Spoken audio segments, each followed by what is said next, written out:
Okay, so I want to talk about the new Upper Rank 6. Because I think out of everyone, he has the most interesting timeline.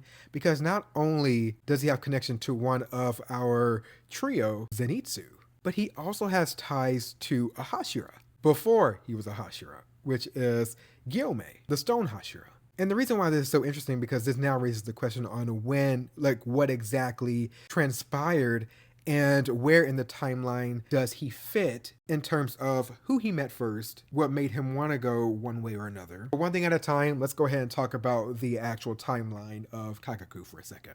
So first things first, this is just pure headcanon because this isn't really discussed in the manga itself, but this is how I think things went down. Now, as we know, Gyomei's temple is home to a lot of orphans that he takes care of. And of those orphans was also Kaigaku.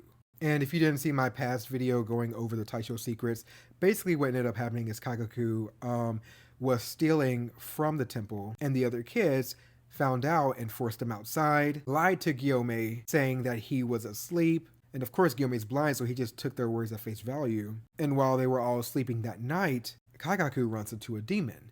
And in exchange for his life, he gave up the life of everyone else. And that's basically where the timeline between Kaigaku and Gyomei ends. It ends with Kaigaku's first encounter with the demon that now I believe inspired him to start training to become a demon slayer in order to defeat these demons so that he wouldn't have to face that decision again, but instead be strong enough to hold his own against one. And this is where Jigoro Kuwajima comes in, aka Kaigaku's and Zenitsu's master. Being the former Rumble Hashira. By the way, that's what people who have the thunder breathing technique is called if they become a Hashira. But Kaigaku became one of his students. And during that time, he learned all the actual thunder breathing techniques except the first one. And then, of course, in comes Zenitsu. And Zenitsu is just very different from what Kaigaku is. And it's even said in the movie that Kaigaku just does not feel like Zenitsu deserves the level of respect and acknowledgement that he does. Could you imagine if he knew that